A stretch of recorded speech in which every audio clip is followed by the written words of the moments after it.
నమస్తే. నేను మీ కుప్ప పద్మిని. ఇన్నాళ్ళు మీ సపోర్ట్‌ని నాకందిస్తూ, మీ ప్రేమని నాకందిస్తున్న ప్రతి ఒక్కరికి కృతజ్ఞతలు.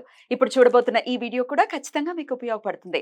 లైక్, షేర్ అండ్ సబ్స్క్రైబ్ చేసి మీ ఇష్టాన్ని, అలాగే మీ సపోర్ట్‌ని నాకందించండి. అలాగే ఈ వీడియో పట్ల మీ అభిప్రాయాన్ని కామెంట్ సెక్షన్‌లో కామెంట్ చేసి నాకు తెలియజేయండి. నమస్తే. సూర్యోస్మి. నేను మీ విక్రమాదిత్య. ఆరోగ్యమే మహాభాగ్యం, ఆరోగ్యం భాస్కరాధీనం. ఆదివారం మద్యం మాంసం మైదనం వద్దు, ఆరోగ్యం ఐశ్వర్యం వద్దు. మీరు ఆచరించండి, 10 మందిని ఆచరింపచేయండి. ఆచరించండి, ఆరోగ్యవంతులుగా ఉండండి. ఆచరించండి, ఐశ్వర్యవంతులు కండి. ఆచరించండి, ఆనందంగా జీవించండి. సూర్యోస్మి. నమస్తే. Welcome to our channel. నేను పద్మిని. ప్రస్తుతంతో పాటు ప్రముఖ ఆధ్యాత్మికవేత్త, సూర్య ఉపాసకులు, sun spiritual society founder Vikramaditya గారు మనతో పాటు ఉన్నారు. మాట్లాడదాం. సార్ నమస్తే. సార్ సూర్యోస్మి తల్లి. ఎలా ఉన్నారు సార్? సూపర్. సార్ రేపు శనివారం ఏకాదశి, చాలా బ్యూటిఫుల్ డే. ఖచ్చితంగా శుక్లపక్షం కూడా ఇలాగే వచ్చింది. ఇప్పుడు బహుళపక్ష ఏకాదశి కూడా ఇలాగే శనివారం నాడే వస్తోంది. మరి శనివారం ఏకాదశి తిథి, శనివారం అటు విష్ణుమూర్తికి ప్రీతికరమైనటువంటి రోజుగా చెప్తూ ఉంటారు కాబట్టి ఏకాదశి కూడా అత్యంత ప్రియమైన రోజు. ఇందిర ఏకాదశి, పితృపక్షాలలో వచ్చేటటువంటి ఈ ఇందిర ఏకాదశిని ఎలా వినియోగించుకోవచ్చు ఒకసారి మీ ద్వారా. ఇక్కడ మనకి భాద్రపద మాసంలో కన్యా రాశిలో రవి సంచారం జరుగుతుంది. ఆరోగ్య ప్రదాత విష్ణువు అంటే వ్యాప్తి. మీకు యజ్ఞం కూడా విష్ణువే. అంటే యజ్ఞం చేస్తే ఆ వేడి వ్యాప్తి చెందుతుంది, అక్కడే ఉండదు, వ్యాప్తి. అందుకే నామం వచ్చింది కదా, యజ్ఞో యజ్ఞపతి యజ్వా యజ్ఞాంగో యజ్ఞవాహన. అంటే ఇప్పటి వరకు మనం చేస్తూ ఉన్నాం, ఉపవాసాలు చేస్తూ ఉన్నాం, అష్టోత్తరాలు చేస్తున్నాం. ఇక్కడ ఏం చెప్తుందంటే యజ్ఞం చేయడం వల్ల అన్నం వస్తుంది. అంటే యజ్ఞమే అన్నం. అన్నం అంటే మనం సమర్పించేటువంటిదే మళ్ళీ వెళ్ళి 10ంతలై వస్తుంది. విష్ణుమూర్తి ఏం చెప్తున్నాడంటే యజ్ఞం చెయ్యండి అని చెప్తున్నాడు. ఒకటి, ఇది కూడా ఒక యజ్ఞకుండం. దీంట్లో వేసే పదార్థం హవిస్సుగా ఉండాలి తప్ప వ్యర్థ పదార్థాలు ఉండకూడదు. మనం మలినము మలము కలిపేస్తున్నాం మన ఇష్టం వచ్చినట్టు. అంటే ఇప్పుడు దౌర్భాగ్యం, అలాంటి పరిస్థితుల్లో ఉన్నాం. మరి కొంత మార్చుకోవాలంటే జ్ఞానం కావాలి. జ్ఞానం కావాలంటే విష్ణువుని ఆరాధించడం, శరణు వేయడం తప్ప వేరే దారి లేదు. ఇందులో మనకి ఇది కన్యారాశికి సంబంధించినటువంటి మాసంగా తీసుకుంటాం భాద్రపద మాసాన్ని. రవి సంచారం జరుగుతుంది. లివర్కి సంబంధించిన సమస్యలు మనల్ని విపరీతంగా బాధిస్తూ ఉంటాయి. ఫ్యాటీ లివరు, లివర్ సిరోసిస్, ఇలాంటి సమస్యలు చాలా ఇబ్బందిగా ఉన్నాయి. అలాగే కంటి సమస్యలు కూడా చిన్నప్పుడే, చిన్నపిల్లలకి చదువుకునే వయసులో పెద్ద పెద్ద భూతద్దాలు, ఈ విపరీతమైనటువంటి టాక్సిన్స్, శరీరం అంతా కూడా వ్యర్థంతో నిండిపోయింది.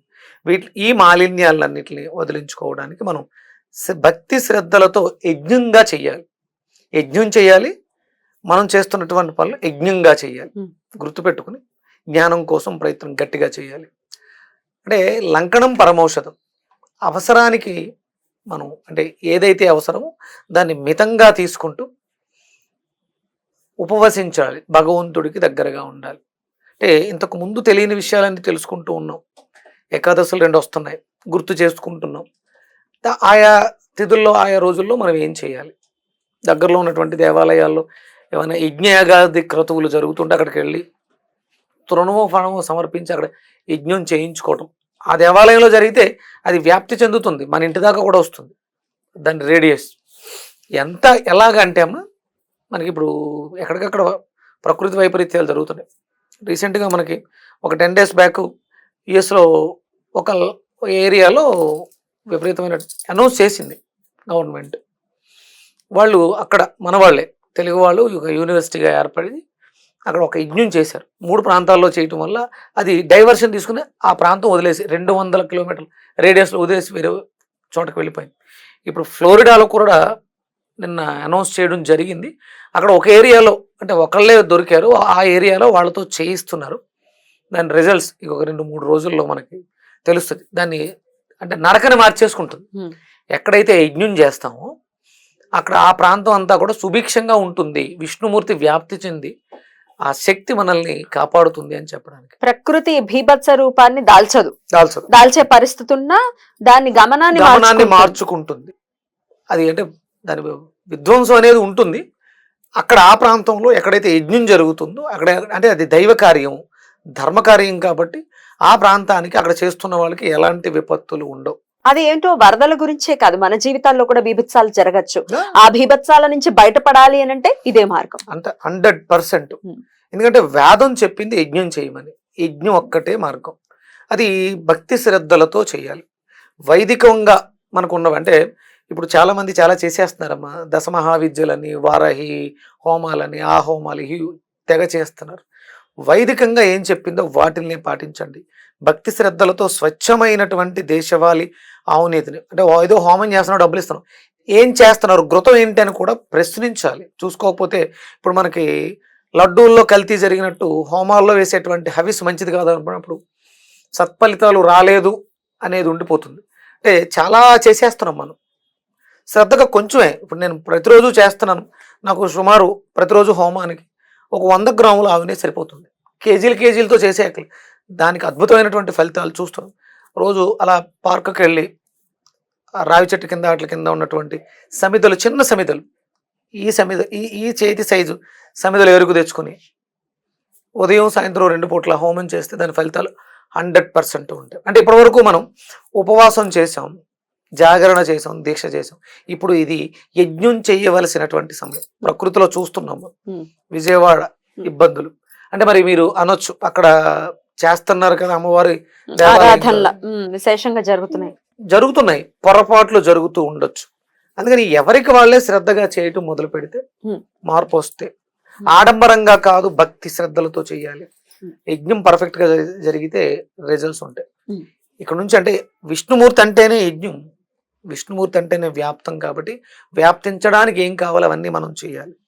అందులోనూ రవి మనకి ఇక్కడ సూర్యనారాయణమూర్తి ఈ మాసంలో. ఎవరికి వాళ్ళు ఇంట్లలో చేసుకోవటం కుదరకపోవచ్చు. ఇప్పుడు గుళ్ళల్లో సామూహికంగా కూడా చేస్తుంటారు హోమాలు, వాటిలో పార్టిసిపేట్ చేయొచ్చా? వెళ్ళండి, ఇప్పుడు వాళ్ళతో మాట్లాడి మీరు కొంచెం శ్రద్ధ పెట్టి మంచి ఆవు నేతిని మీరే పట్టుకెళ్ళి ఇవ్వండి. ఏదో మార్కెట్లో దొరికే ప్యాకెట్లతో చేసేటువంటి డాల్డాతో చేసే ఆవు నెయ్యి కాకుండా కొంచెం శ్రద్ధ పెట్టి కొంచెం అయినా మన నుంచి కంట్రిబ్యూట్గా సమిదలో ఆవు నెయ్యో కొబ్బరియో మన దగ్గర ఏ స్తోమత ఉంటే అది పట్టుకుని వెళ్ళి ఇవ్వటం అనేది అంటే ఎవరికి వాళ్ళు చేయడం కూడా అవసరం. ఏదో సామూహికంగా జరుగుతున్నాయి, సామూహికంగా జరుగుతాయి, శ్రద్ధ ఎంత పెడుతున్నారు? ఇప్పుడు అన్నీ కూడా వ్యాపారాత్మకం అయిపోయి ఏదో ఒక 5,000 రూపాయలు ఒక 50 మంది తీసుకుంటే డబ్బులు వస్తాయి, కానీ ఎంత పెడుతున్నారు, ఎంత శ్రద్ధగా జరుగుతుంది, ఎంత హోమం జరుగుతుంది. మనం వెళ్ళాలి, డబ్బులు ఇచ్చేస్తున్నాం కాదు, అక్కడ పార్టిసిపేట్ చేయాలి, చూడాలి. అది చూడడం కోసమే కదా, దాని రిజల్ట్ మనకు పొందడం కోసమే కదా. మనకి అగ్ని చికిత్స అని మనకు ఉన్నటువంటి శరీర రోగాలకి కొన్ని మంత్రాలు ఉన్నాయి. ఆ మంత్రం చదువుతూ ఆ హవిస్సిస్తే రోగం తగ్గుద్ది 100%. ఆ శ్రద్ధ ఎంతమంది చేస్తున్నారు? వ్యాపారం అయిపోయింది. ఇప్పుడు ఏ దేవాలయం కూడా మేము ఇక్కడ హోమం చేస్తున్నాం మీరు డబ్బులు కట్టండి అని అడగదు, అవసరం లేదు. అలా చేసింది అంటే అందులో ఎంతో కొంత వ్యాపారాత్మకత ఉంది. ఎంతమంది కడుతున్నారు మనకు తెలియదు. 100 మంది కట్టారు, ఎంత వచ్చింది, ఎంత ఖర్చు పెట్టారు, ఏం చేశారు. అదే మనకి దగ్గర ఉన్నాం అనుకోండి. ఎప్పుడు ఎందుకంటే ఈ పూర్వం దేవాలయాలు వ్యక్తుల చేతిలో ఉండేవి, ఇప్పుడు ఎండోమెంట్కి వెళ్ళిపోయింది. వాళ్ళు అడగాల్సిన అవసరం లేదే. మనం ఫీజు కట్టి డబ్బులు కట్టి 5,000 10,000 కట్టి చేయించుకోవాల్సిన అవసరం లేదు. మీరు డబ్బులు కట్టారు అంటే మీరు అక్కడికి వెళ్ళి ప్రజెంట్ ఉండగలిగితే కట్టండి, లేదా మీ ఇంట్లో మీరు చేసుకోండి, లేదా ఒక ఋత్వికుని పెట్టుకుని మీకు దగ్గరలో మీ ఇంటికి దగ్గరలో 10 మంది కలవండి. అప్పుడు దాని ఫలితాలు మీరు చూడగలుగుతారు. ప్రకటనల ద్వారా మనం మోసపోయి డబ్బులు వృధా చేసుకోవద్దు. రేపు పొద్దుట ఏమవుతుందంటే మేము ఇన్ని పూజలు చేసాం, ఇన్ని హోమాలు చేసాం, వేస్ట్. ఇప్పుడు మనకి రేపు శరన్నవరాత్రులు వస్తున్నాయి, మండపాలు విపరీతంగా పెట్టేస్తారు, చండీ హోమాలు విపరీతంగా చేస్తారు, ఫలితం లేదు. శ్రద్ధ లేదు కాబట్టి ఫలితం శ్రద్ధ ఎవరికి వారు శ్రద్ధ చేయాలి. ఇక పితృపక్షాలలో వచ్చేటటువంటి ఇంద్ర ఏకాదశి మరి పితృపక్షంలో వస్తోంది కాబట్టి పితృదేవతల అనుగ్రహాన్ని ఎలా పొందొచ్చు అనుకోవచ్చు? అదేనమ్మా, ఇప్పుడు మనం ఒక యాపిల్ని భగవంతుడికి నివేదనగా పెట్టాం, దాన్ని మళ్ళీ మనం తీసుకుని మనం తినేస్తాం. ఇక్కడ యజ్ఞం ద్వారా మనం ఇచ్చే హవిస్సు పితృలోకాలకు వెళ్ళి వాళ్ళకి ఆహారం అవుతుంది. సో అలా ఆ విధంగా యజ్ఞమే. ఇక్కడ నేను 100% యజ్ఞం గురించే చెప్తున్నాను. అంటే మనం ఏదో స్వయంపాకం ఇస్తాం బ్రాహ్మణుల తృప్తి కోసం. ఇక్కడ యజ్ఞం చేసిన తర్వాత కూడా మనకి ఎవరైతే క్రతువు చేశారో ఆ బ్రాహ్మణుడికి, ఆ బ్రహ్మకి మనం స్వయంపాకం ఆహారం ఇవ్వడం వల్ల అది కూడా విపరీతమైనటువంటి ఫలితాలు.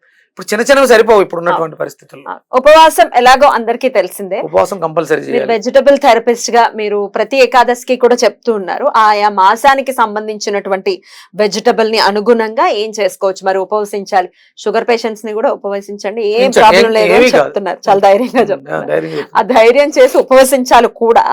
మరి ఉపవాసాన్ని చేస్తూ ఏ వెజిటబుల్ సహాయం తీసుకుంటూ దాని ఎనర్జీని మనం గెయిన్ చేయొచ్చు ఇందిర ఏకాదశి నాడు?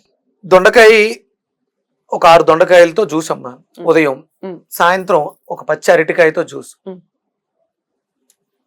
ఇవి రెండు కూడా ఒకటి లివర్ ని ఒకటి గుండెని మనల్ని శక్తివంతం చేస్తుంది. కన్యా రాశిలో రవి ఉన్నారు కాబట్టి సో ఈ భాద్రపద మాసంలో దొండకాయ.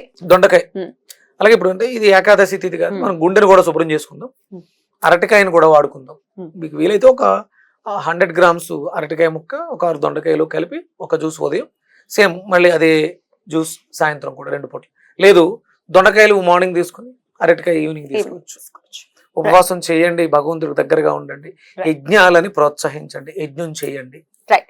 ఇంకా నామం కూడా ఒకటి ఏదైనా చెప్పండి రేపటి రోజున ప్రతి నిత్యం చదువుకునే విధంగా. అంటే మన శరీరం అంటే మనం యోగం సిద్ధించడానికి అష్టాంగ యోగం అని చెప్పేసి యమ నియమాలు ఉన్నాయి కదా, ఒక మంత్రం ఒకటి చెప్తాను, దాన్ని పఠించండి.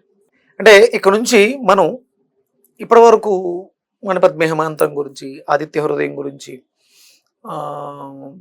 లక్ష్మీ కవచం గురించి మాట్లాడు. ఇప్పుడు వేదం ఏం చెప్తుంది, వేదం మనలో ఉన్నటువంటి క్వాలిటీస్ని ఎలా అభివృద్ధి పరచుకోవాలి అనడానికి వేదం ఏం చెప్తుందో ఆ మంత్రాలు సాధన చేద్దాం రెగ్యులర్గా. ఒక మంత్రాన్ని తీసుకుని దాన్ని ఒక మండలం రోజులు రెగ్యులర్గా ప్రాక్టీస్ చేస్తుంటే మీరు దాని రిజల్ట్ చూడండి. ఆ మంత్రం తేజో అసి తేజోమై దేహి, తేజో అసి తేజోమై దేహి.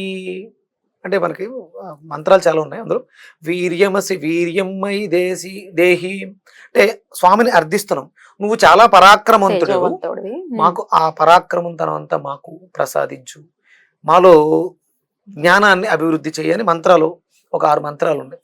ఇది ఒక్కొక్కటి సాధన చేద్దాం. ఇక్కడ మనం తేజో అసి తేజోమై దేహి, అద్భుతమైనటువంటి తేజస్సుని జ్ఞానాన్ని నాకు ప్రసాదించు, నువ్వు చాలా జ్ఞానవంతుడవు, ఆ జ్ఞానాన్ని నాకు ప్రసాదించు స్వామి. సూర్యనారాయణమూర్తి, నారాయణ శ్రీమన్నారాయణ అని వేడుకునేది తేజో అసి తేజోమై దేహి. మీరు ఎంత ఎక్కువ శ్రద్ధ పెట్టి దీన్ని సాధన చేస్తారో అందులో ఉన్నటువంటి ఆ లక్షణం మనలో ప్రవేశిస్తుంది, ఇందులో ఎలాంటి సందేహం లేదు. బ్యూటిఫుల్. ఇది వేద ప్రమాణంగా వేదం ఏంటి అంటే 100% వేదంలో నుంచి వచ్చింది కాబట్టి డెఫినెట్ గా తేజస్సు కావాలి అందరికీ కూడా. ఆ తేజస్సు లోపించే కదా, తేజస్సు రకరకాల రోల్స్ ని ప్లే చేస్తూ ఉంటుంది. ఆ తేజస్సు ఉండాలి ప్రతి ఒక్కరికి. అంటే విష్ణు ఆరాధన ఖచ్చితంగా చెయ్యాలి. అలాగే చక్కటి మంత్ర రూపంలో కూడా తెలియజేశారు. 100 నిమిషాలు చేయమంటారా ఈ మంత్రాన్ని? 100 నిమిషాలు లోపల మనం చేసుకోవాలి. అద్భుతంగా భగవంతుల్లో ఏదైతే తేజస్సు ఉందో ఆ తేజస్సు అంతా కూడా మనకు అవసరం. ఇందులో వరుసగా ఇంకొక 6 ఉన్నాయి, మిగతా ఏకాదశిలో మనం సందర్భానుసారంగా మనం మాట్లాడుకుంటాం. బ్యూటిఫుల్ సార్, చాలా అద్భుతంగా మాకు వివరించారు. కృతజ్ఞతలు. నమస్కారం. సూర్యస్మృతి.